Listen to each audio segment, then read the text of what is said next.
پاڵپشت بە ماددەی هەژدە بڕگە 1 و 2 لە یاسای چەک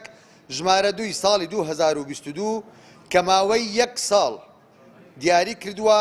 بۆ مەبەستی تۆمارکردنی چەکی ئاگرین لەلایەن هاوڵاتیانەوە لە ڕێگەی ئەو بنکانەی کەوا دەستنیشان کراون کە ژمارەیان 42 بنکە بوو پێشووتر و لە کاتی ئێستادا بۆ زیاتر ئاسانکاری بۆ هاوڵاتیان بەڕێوەبەرایەتی گشتی پۆلیسی هەرێم 48 بنکەی نوێی تۆمارکردنی چەکی ئاگرین کردەوە کە لە ئێستادا کۆی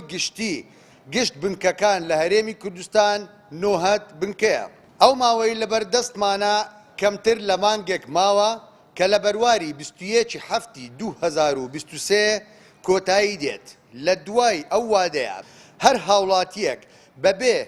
مۆڵەتی دەسەڵاتی مۆڵەتدان دەستەداری چەکی ئاگرین یان تفاقی بکات هەڵی بگرێت بیفرۆشێت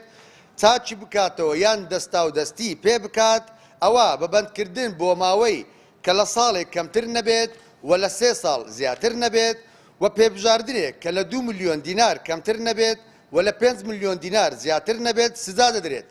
و چەکەکەی بە چەکێکی قاچاق ئەژمار دەکرێت و بەپێی یاسا مامەڵەی لەگەڵ دەکرێت.